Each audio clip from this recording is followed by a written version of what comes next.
നമുക്ക് കുറച്ച് പ്രൊഡക്റ്റും ഉണ്ട്, പെട്ടെന്നൊന്ന് ഒരുങ്ങിയാലോ. ഞാൻ എപ്പോഴും വിചാരിക്കും ഈ കണ്ടൻറ് ക്രിയേറ്ററൊക്കെ എങ്ങനെയാണ് ഇൻസ്റ്റഗ്രാമിൽ ഇങ്ങനെ വീഡിയോ ചെയ്യുന്നത്, അവർക്കൊക്കെ എന്തൊരു കഴിവാല്ലേ.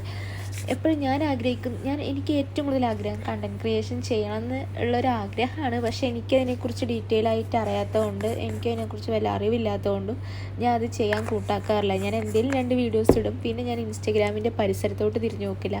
പിന്നെയും ഒരു മാസം കഴിഞ്ഞ് വീണ്ടും വരും, 2 വീഡിയോസ് ഇടും, പിന്നെയും ഞാൻ അവിടുന്ന് പോകും. അങ്ങനെയായിരുന്നു എൻ്റെ ഇൻസ്റ്റഗ്രാം ലൈഫ് പോയിക്കൊണ്ടിരുന്നത്. പിന്നീട് ഒരു 7 മാസം എനിക്ക് continuous depression, anxiety, mood swings, അങ്ങനെ കുറേ കാര്യങ്ങൾ വന്ന് എന്നെ കംപ്ലീറ്റ് ഒരു 7 മാസം ഞാൻ കംപ്ലീറ്റ് തകർന്ന് മൂഞ്ചിയ ഒരവസ്ഥയിലായിട്ടുണ്ടായിരുന്നു എൻ്റെ ലൈഫ്. എന്ത് ചെയ്യണം, ഇനി അങ്ങോട്ടേക്ക് എന്ത് എന്നുള്ള ക്വസ്റ്റ്യൻ മാർക്കോട് കൂടി നിന്നിട്ടുണ്ടായിരുന്നു.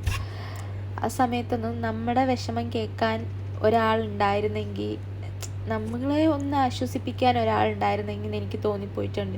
ആരെങ്കിലുമൊക്കെ നമ്മുടെ വിഷമം കേൾക്കണം, അത് ആരായിക്കോട്ടെ, ആരെങ്കിലും നമ്മുടെ വിഷമം കേൾക്കണം.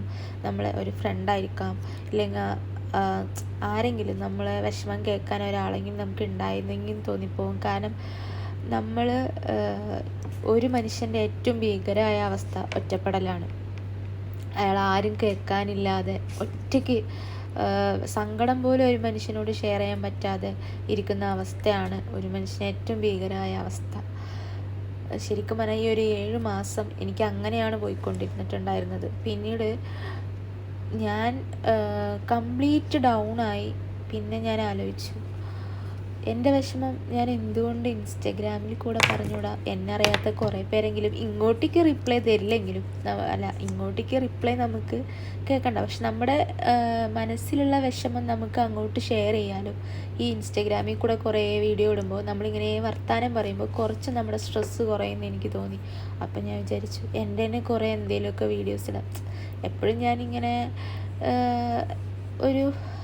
അതായത് കണ്ടിന്യൂസ് ഒരെണ്ണത്തിൽ നിൽക്കാതെ പല വീഡിയോസ് ഇട്ടുകൊണ്ടിരുന്നു. അപ്പം ഞാൻ ചോദിച്ചു, എന്തേലും ആ ഓൺ വോയിസിൽ തന്നെ നമുക്ക് എന്തേലും വീഡിയോസ് ഇങ്ങനെ ചെയ്യുമ്പോൾ സ്ട്രെസ്സ് കുറച്ച് കുറയും എന്ന് എനിക്ക് തോന്നി. അപ്പോൾ ഞാൻ വിചാരിച്ചു അങ്ങനെ നമുക്കൊരു വീഡിയോ അപ്ലോഡ് ചെയ്യാമെന്ന്. ഞാൻ ഈ വീഡിയോയിൽ എൻ്റെ വോയിസ് ഇടണമെന്ന് വിചാരിച്ചതേ അല്ല, പിന്നെ തോന്നി എൻ്റെ വോയിസായിട്ട് തന്നെ ഇടാം. അപ്പോൾ എനിക്കും കുറച്ച് സ്ട്രെസ്സ് കുറയും.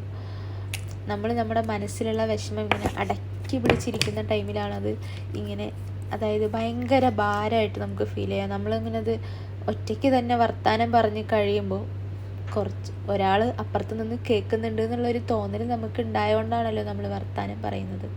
അപ്പോൾ നമുക്ക് എന്തേലും ഒരു വിഷമം ഉണ്ടെങ്കിൽ അതിങ്ങനെ അടക്കി പിടിച്ച് നിൽക്കാതെ വെറുതെ ഒരു ഫോൺ എടുത്തിട്ടെങ്കിലും ആരെങ്കിലും അപ്പുറത്ത് കേൾക്കാനുണ്ട് എന്നുള്ള രീതിക്ക് വെറുതെ റെക്കോർഡ് ചെയ്തിട്ട് പിന്നെ നമ്മൾ തന്നെ കേൾക്കാം, പിന്നെയും റെക്കോർഡ് ചെയ്ത് നമ്മൾ തന്നെ കേൾക്കാം. അങ്ങനെ 2 ദിവസം റെക്കോർഡ് ചെയ്ത് കഴിയുമ്പോൾ പിന്നീട് നമ്മൾ അതിന് കുറച്ച് റിക്കവർ ആവും.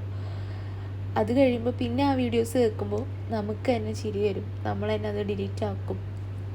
അങ്ങനെ എൻ്റെ കാര്യത്തിൽ അങ്ങനെയാണ് എനിക്കുണ്ടായത്.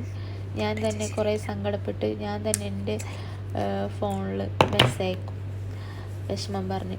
പ്രത്യേകിച്ച് നമ്മളെ കേൾക്കാൻ ആരും ഇല്ലാത്തതുകൊണ്ട് നമ്മൾ തന്നെ നമുക്ക് തന്നെ മെസ്സേജ് അയച്ചിടും. ഇങ്ങനെ ആ വിഷമം അങ്ങനെ പറഞ്ഞ് തീർക്കും.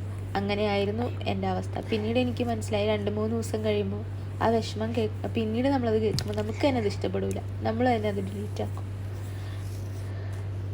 പറഞ്ഞു വന്നത് എന്താണെന്ന് വെച്ചാൽ, നമുക്ക് ഭയങ്കര വിഷമമായിട്ടിരിക്കുന്ന ടൈമിൽ നമ്മളെ കേൾക്കാൻ ആരും ഇല്ലയെന്ന് നമ്മുടെ മനസ്സിലേക്ക് തോന്നുമ്പോൾ ഒരു ഫോൺ എടുക്കുക, നമ്മൾ തന്നെ നമുക്ക് മെസ്സേജ് അയക്കാം, നമ്മുടെ വിഷമങ്ങൾ പറയാം. അപ്പുറത്തെ ഒരാൾ കേൾക്കുന്നുണ്ട് എന്നുള്ള രീതിയിൽ നമ്മൾ തന്നെ നമ്മുടെ വിഷമങ്ങൾ, നമുക്ക് എത്ര ദിവസം സങ്കടമുണ്ടോ അത്രയും ദിവസം നമ്മൾ തന്നെ നമുക്ക് വോയിസ് ഇട്ടുകൊണ്ടേയിരിക്കാം.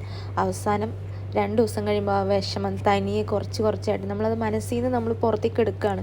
അപ്പോൾ നമ്മൾ തന്നെ കുറച്ച് അതിന് മെല്ലെ റിക്കവറായി തുടങ്ങും. പിന്നീട് നമുക്ക് ആ വോയിസ് കേൾക്കുമ്പോൾ നമുക്ക് ഒട്ടും ഇഷ്ടപ്പെടില്ല. ഒരു മനുഷ്യൻ്റെ ഒറ്റപ്പെടലാണ് ഏറ്റവും ഭീകരമായ അവസ്ഥ. ആരും ഒറ്റപ്പെടാതിരിക്കട്ടെ, എല്ലാവരെയും പരിഗണിക്കാൻ ഒരാളുണ്ടാവുക എന്നുള്ളതാണ് ഏറ്റവും വലിയ കാര്യം.